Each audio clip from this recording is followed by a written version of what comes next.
the best response you can have to a payoff in a thriller is someone goes, "Oh, right, I forgot. Of course, I should have thought that."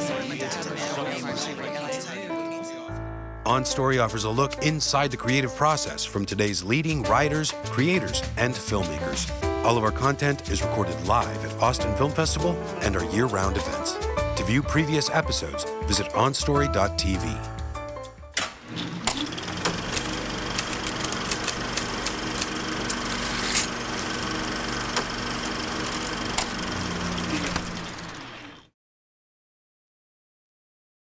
On Story is brought to you in part by the Alice Kleberg Reynolds Foundation, a Texas family providing innovative funding since 1979.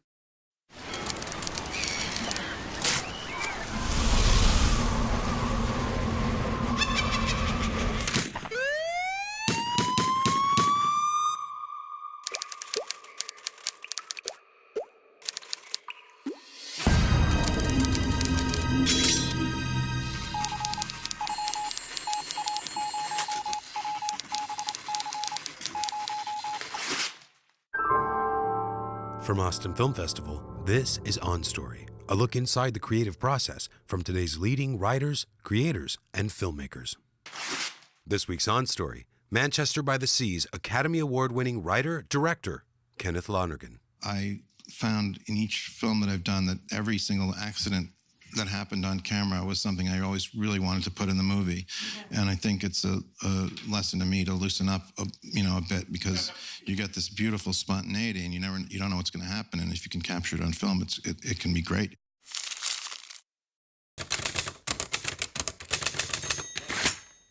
In this episode, Kenneth Lonergan compares screenwriting with playwriting, protecting his personal relationship with his work and being open to mistakes in his films. What probably some folks in here would like to hear is the process you use when or the process you follow when you're writing a play, and the process you follow when you're writing a screenplay, and how they compare, how they contrast, how you work in both mediums so well, actually. I find the process to be somewhat similar,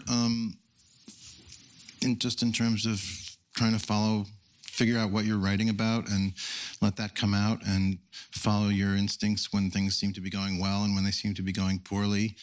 I don't know that there are rules that I apply to one that I don't apply to another. Or habits rather than rules. It's easy to get bogged down in either one. I usually have to know where it's going in order to move very far forward. So it's just the thing about screenplays is you can do anything, and with plays you're limited to the mechanics of the theater are so much more limited than the mechanics of a film. And the same is true for a screenplay and a play. A play is characters and a stage and a set and lights and possibly some sound. And as we all know, movies have, zillions of elements to them, and screenplays can jump forward in time and back in time and tell the story in split seconds, and plays can't really do that. You can't turn the lights on and off that fast. There's physical limitations. It's a big deal in the theater when someone walks into the room. It's like it's your big special effect. Is someone coming through the door. So it's a little different. On that note, where do you make that distinction yourself? How do you know this idea that's come to me, I'm going to put it into this format or that format? Is it a decision made immediately when the idea comes to you, or? So far, yeah. I don't think I've ever had an idea for one that turned into the other. I think that most of my ideas for films have a somewhat sizable environmental element. You Can Count on Me started out as it's my first film. It started out as a 10-page play, a 12-page scene, really. If those of you who know the movie, it's essentially the scene between the brother and the sister in the lunchroom near the beginning of the film, which leads then into what became the last scene on the bench in the movie. Sorry about yesterday. I don't care. I was studying the bus description and I got on the wrong bus. I missed my stop. I don't care, Terry. I'm so glad to see you. I'm glad to see you too, Sammy. So you're coming from work? No, it's Saturday. Yeah, no, it's just you're dressed so formally. Oh, no. I thought I thought it was a special occasion. What which it is, but Oh, that's good. No, that's good. I thought I'd get dressed up too. it's okay. You look fine. Yeah, this is the haute cuisine of garments.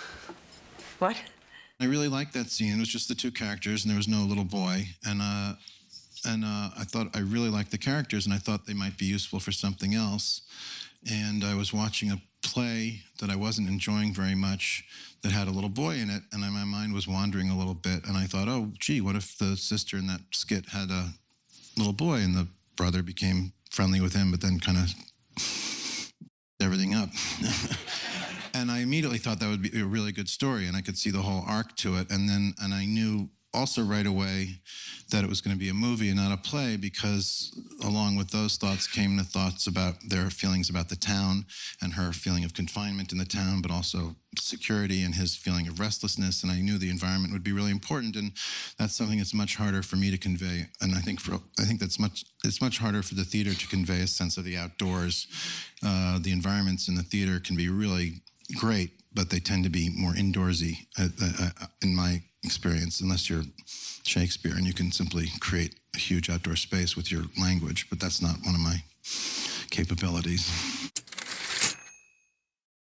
Well, so I'd really love to hear how the process worked, going from having this career in theater, and then you have this idea, you realize it's better for film, and how you made those steps to prepare yourself for now directing. You know, you've got the idea, you've written the script, sounds like it's a similar process, but now you're going to direct it. How did you go about preparing yourself to go into that new world? Anxiously, because see, by this time I'm well into my 30s, and I know all about what happens to screenplays, and I'd been making a living doing screenwriting, so I knew that if I didn't retain complete creative control, I would be very unhappy.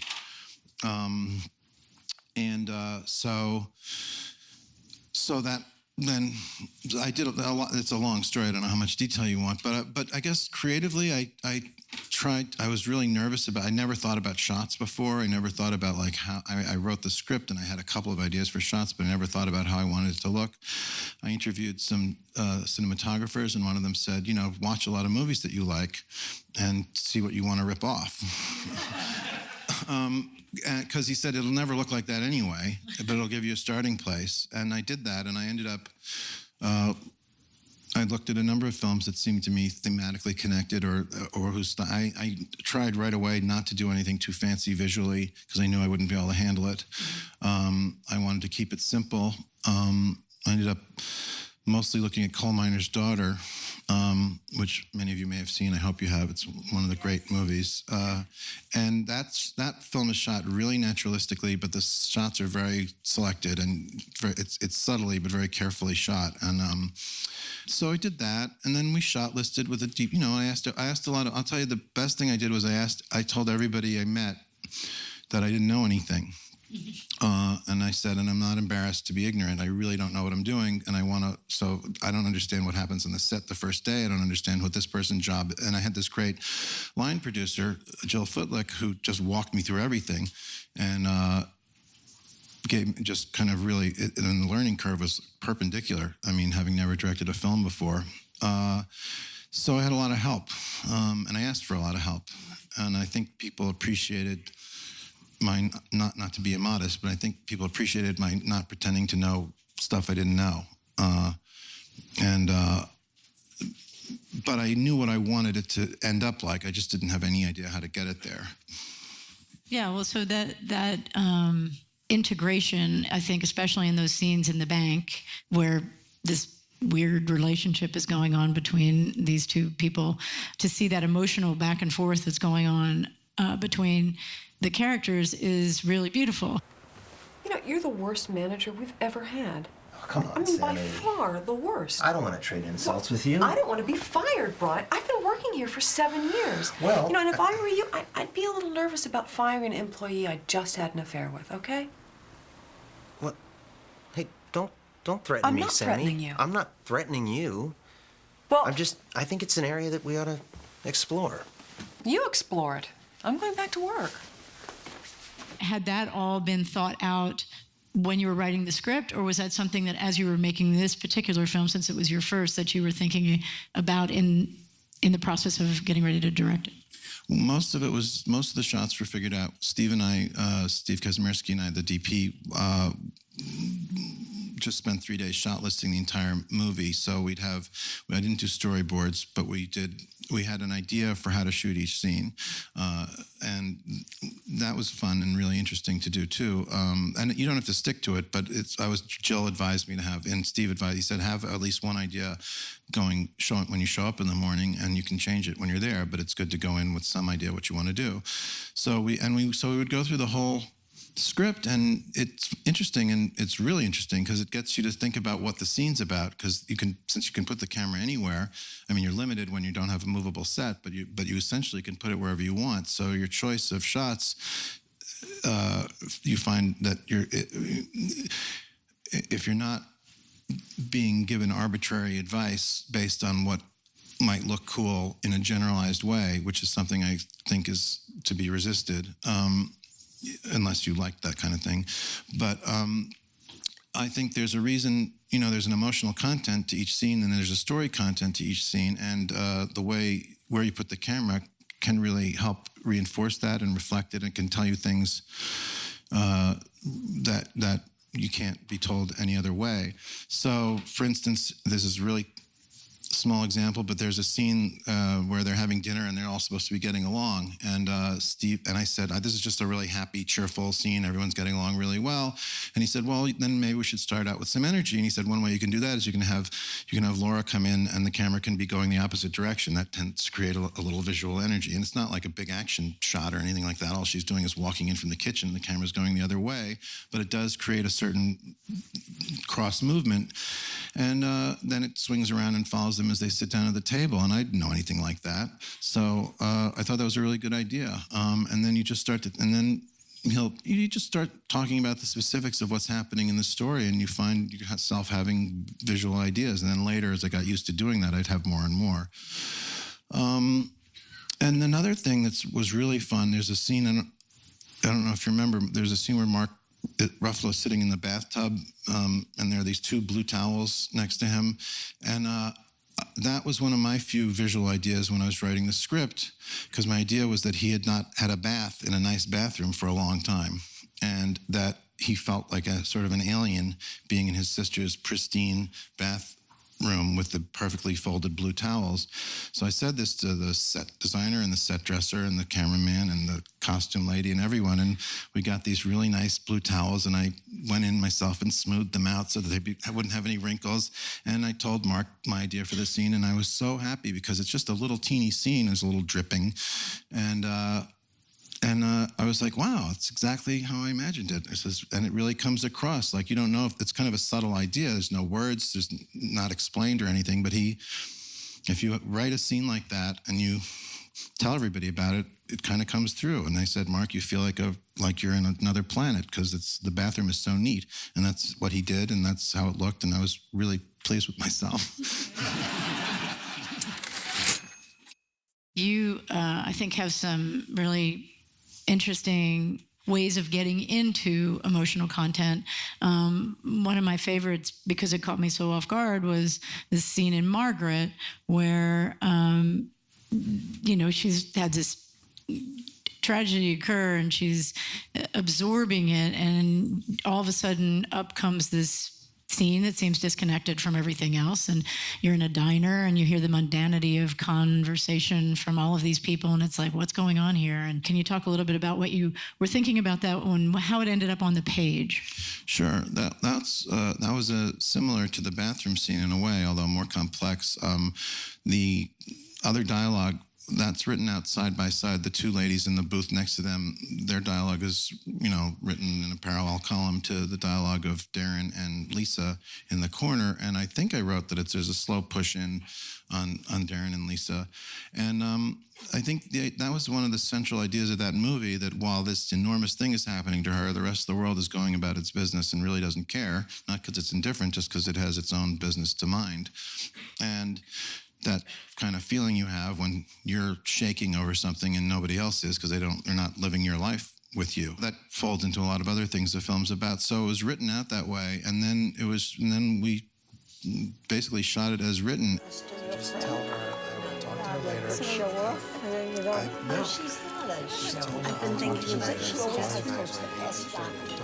Her kids are the best. They get the best marks. Big doctor, they say, is the big doctor. No, always the best.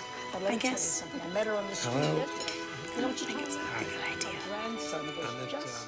I tried a lot of different things with the sound in post because we recorded it. We had 2 separate mics, so we were able to record both conversations and raise and drop the levels as we wanted. And my first instinct, I think, was correct, that there's actually more dialogue written for the 2 kids in the corner than you hear, but on top of the 2 women in the booth next to them, we added more off-camera dialogue and diner sounds. And then the scene, as you say, starts, and we just tried taking out the principal character's dialogue, so you couldn't hear them at all, and I saw that in a screening, and I thought, oh, this works great. I don't know how I know this, but this seems to be giving the exact impression I want, is that she's totally alone with this thing that's happened to her, and not only that, but the boy is trying to like follow up on his having asked her to be his girlfriend, and she's meanwhile going through this horrible trauma that he doesn't even know about, and she's just totally isolated. And I thought that was the effect not hearing them brought. And then one of the producers said to me, "We can't hear them. We can't hear what they're saying, man. What are you doing?" And I was like, "Oh, I don't know. I must be wrong. You can't hear them, man. I don't know." So then, because I was really under a lot of pressure to cut the film down, that was one of the scenes that I considered taking out, because it's quite a long shot. It's like 4 minutes long. That's a long scene for, when you're trying to lose time. And it's not even in the theatrical release, which is a colossal mistake. But another reason why I couldn't decide whether it should be in or out is because it's preceded by a scene at school where she's all alone in her English class. The teacher's teaching a Shakespeare class, and she's just kind of sitting in the corner, very isolated, which is preceded by a walk to school in slow motion where she's feeling very much like an alien. So I thought, well, the scenes you cut are the scenes that either are bad or are not different from the other scenes. So if all 3 scenes have the same value, I should get rid of this scene. Finally, when I ended up putting it back, when I was able to do the extended version of the film, I finally realized that it's a really important scene because it's the only scene that starts to introduce, it's the first scene that, the other 2 scenes are about her feeling isolated. First she feels like an alien, then she feels isolated from her friends, and then she feels like and then her horrible feeling of having to talk about this comes up, and the whole world is paying attention to something else, which are 3 slightly different things. And the idea of other people is a really important one for that movie, and it's gotten into in all sorts of ways later on, but that's the first scene where that happens, and it's so important that I can't believe I ever considered cutting it. I started out writing the story chronologically, and it was boring. I didn't like it. It was kind of dull, and it also seemed like just this accumulation of misery that was just brutal and abusive. And so I threw out everything I had, and I started again with him shoveling snow, which was the first scene that I actually liked. And that created a flashback structure that I felt right, and I wasn't sure why. And it's one of those... it's a combination of weaving what feels right to you into the structure and then figuring out why it worked way later. So this is a combination of what I was doing at the time and what I found out later in the editing room, thanks to my editor, who was very insightful. It's not actually arbitrary when that flashback comes. The idea was that when he has to go home, naturally he starts thinking about why he doesn't want to be there. And the reason why he doesn't want to be there is that he can't bear the memories that he has of the place. And naturally, when he goes there, they come up much more strong. He spends his whole life trying to fend them off. He's very busy all day long. And as it happened, that idea, which was natural and truthful, I guess, automatically made me give him a job which involves a lot of busy work and a lot of contact with people who he doesn't have an interaction with, but it's harder to keep your thoughts away from you when you have someone else in the room. So he happens to have a job where he has someone else in the room almost all the time. Not all the time. And anyway, so there's that. And then the flashbacks start to accumulate when he starts to go home. And I had a whole lot of material that I'd written already for what had happened in the past. And I just started to layer them in. And I wondered whether they should be in smaller fragments and I kept thinking, well, that's not really how your memory works. You really think you have a flash of a moment and then you have another flash of a moment. But I kept writing scenes, so I ended up leaving it that way, and I figured whoever was going to direct it could chop them up if he wanted to. So what? That's it? Look, Lee, you made a horrible mistake, like a million other people did last night. I'm not gonna crucify you. It's not a crime to forget to put the screen on the fireplace. Oh, so I can go? If something comes up we don't already know about, yeah. Then there's kind of a build, I guess. And then when he's in the lawyer's office and he's told he's got to stay there, then the main event comes up. And later on, I realized, oh, this is really structurally good because you have this sort of as a mild mystery. Why is he like this? And you're slowly finding out more and more about his past. He's very different in the past. So I unintentionally created a sort of mysterious, a slight problem to be solved narratively. And then when you find out what happened and why he can't stand to be there, you really can understand why. And at that moment is when he's stuck because he's been given charge of his nephew. And on top of all the antisocial behavior we've seen from him, you've also seen that he's very dutiful and he gets up there right away. He takes care of everything properly. He calls his boss. So my idea was that he really does his job and he's really trying to do his job, not with the nephew, even though he doesn't want to have a personal interaction with anybody. He's not just duty-bound to make the arrangements. He's duty-bound to make sure that he's the one who tells his nephew that his brother is dead. And he's the one, and he makes sure he gives the kid the chance to go to the hospital and see the body if he wants. So he's in this funny distance way, he's trying to do the right thing the whole time. So when he gets the guardianship of the kid, it as it happens, it creates a big conflict. So you don't just have a revelation of what's wrong with him so that you're upset about it. It then propels the story into the next phase. That is purely accidental, but it felt, but it's not purely accidental. It's accidental in that I didn't think of that through consciously, but it felt right because of that. Because I was still interested in what I was doing because I didn't let the story become diffused or stop dead. And when that happens, I have this sort of dead feeling inside and I know something's wrong and I try to fish around for what's going to make me feel alive again. And that's what I landed on. And then later on, my editor said this brilliant thing and she said, well, it's two stories. It's not flashbacks. He's got this in his mind so much that it's always in his head. And so we're just seeing the two sides. We're seeing what's happening to him outside and what's happening to him inside. And I thought that was really a really great way to put it. You know, in reading the script, it really didn't fit any of the common structural, and yet you feel all those things you're supposed to feel in a standard drama over 3 acts, you know, or however many you have. But it's really anything that works is fine. I mean, I really believe that. Anything that works is just fine. And all your favorite movies break all these rules all the time. You can't do this and you can't do that, except for all the movies that are actually really good.